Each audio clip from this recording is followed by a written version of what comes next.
So last week, the two superpowers, United States and the British government warned of a possible terrorist attack in Nigeria's federal capital territory, that's Abuja, especially aimed at government buildings, places of worship, schools, amongst other targets.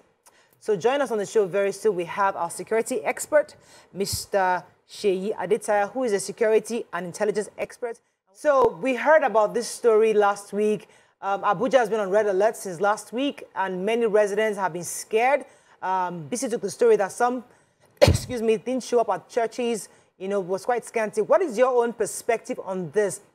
How do you think our government have been able to handle this alert issued by these two major countries? Yeah, I think we've handled it the best way possible that any nation could handle such.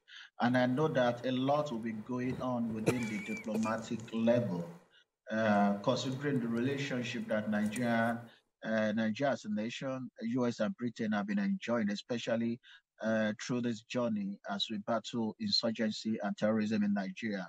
It's quite unfortunate that this kind of alert was issued.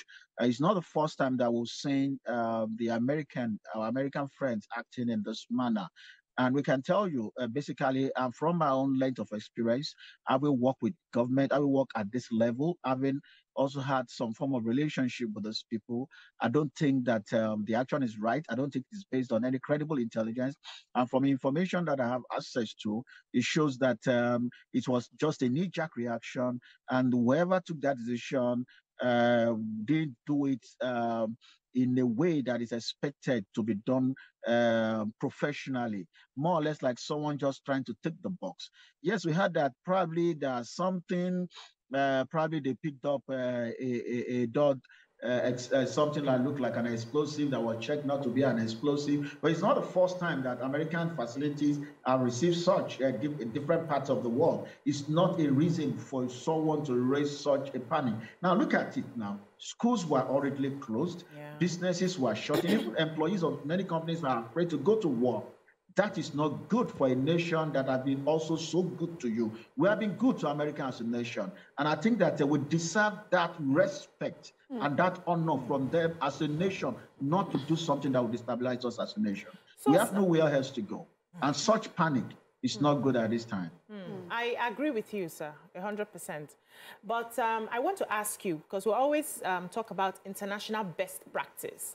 If they suspected any form of terror attack, what do you think would have been the right way to go about it? What would they have done? How would they have spoken about it? How would they have, spoken to the government on the next steps to take? Okay, for example, the line of communication between the U.S. government has been represented in Nigeria, and their Nigerian counterpart is an open one, very active one. There have been lots of intelligence sharing and participation and collaboration. So there's nothing that the American government knows as per Nigeria that Nigeria do not know. Please quote my word anywhere. They don't know 10% of what Nigerian government, Nigerian intelligence agencies know about our own country. There's nothing they can know that we do not know. Please underline this. Okay. Intelligence is not something that comes, some people were born with it. It is about you knowing your house. I cannot know your house as much as you do. And that is the truth. So it's not because the Americans, their intelligence officers are better than us. No, we've worked together. We know that we are far better than them when it comes to this space. So there's nothing they know that our people did not know. And that's something I also want to call our attention to. The fact that the DSS had an operation after that does not mean because they raised an alert. It's because DSS have been having operations before then.